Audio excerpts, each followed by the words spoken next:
sobrang festive pa. May whole roasted chicken sa ating mga lamesa. Pero ito kakaiba because it's marinated in sweet chili sauce. Try natin. Simple, luto na So I have a whole chicken. Ito siya, mga 1.2 kilos. And I will start off by seasoning it generously with salt, no? So outside, and very important ay inside, no? If you have extra time, do it earlier, no? So an hour or even overnight. Kahit asin lang, no? That will do a lot of help in adding flavor to your chicken and keeping it juicy and also making the meat very tender. So what we will do now, we will make our very simple marinade. So we start off with paprika powder, around 1 tablespoon. And we will add garlic powder. Ako naman, medyo tansya-tansya yung style ko. I'll add around 1 tablespoon. And I will also add chili flakes. Gusto natin ng a bit spicy, no? So mahilig ng spicy. This recipe will really work for you. And ito yung kakaiba sa kanya. We're using UFC sweet chili sauce. And this recipe is part of the UFC 50th anniversary cookbook. And I promise you, it's going to be a revelation once you try it. So if you want a copy of this recipe and a copy of the book, you can download an ebook from the link below. Or if you want, you can visit the NutriAsia website and download it from there. Now, so I will just add a little bit of oil, vegetable oil, canola oil, and I will add my black pepper. It's going to be very nice kasi medyo malagkit-lagkit dito because of the sweet chili sauce, no? The skin is going to be very nice. And what we will do now is we will just pour it into our chicken. Be sure your hands are clean and you will just rub this all over the chicken.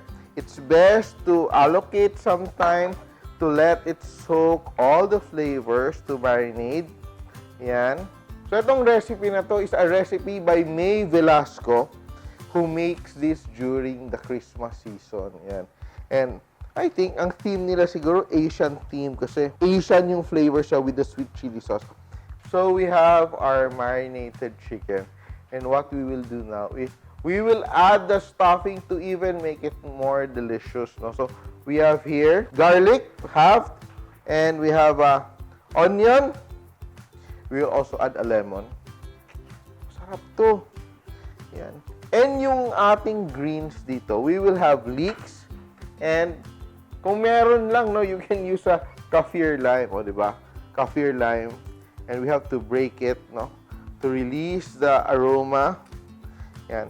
And put it all inside our chicken. No? Busog na busog yung ating chicken, not only with all the stuffings, but also of the flavor. And what we will do, ito yung recommendation ni May Velasco, is that we will add some butter to keep the chicken moist. So I'll just get some butter here. Softened butter. And I will like insert it between the skin and the meat, no? Here, from the cavity, ito. This is a very interesting thing to do para yung ating chicken will stay moist in the oven, no?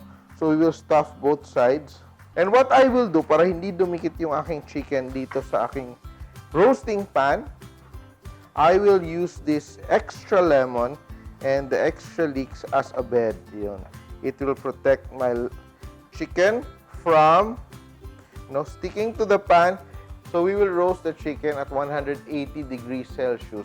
And ito siya, it is 1 hour for every kilo. So, ito siya, 1.2 kilo. So, it's around 1 hour and 10 minutes to 1 hour 15 minutes. So, yun siya, ang ating medyo estimate natin sa cooking time. And, we will put it in the oven and let it bake. So, I prepared my serving platter.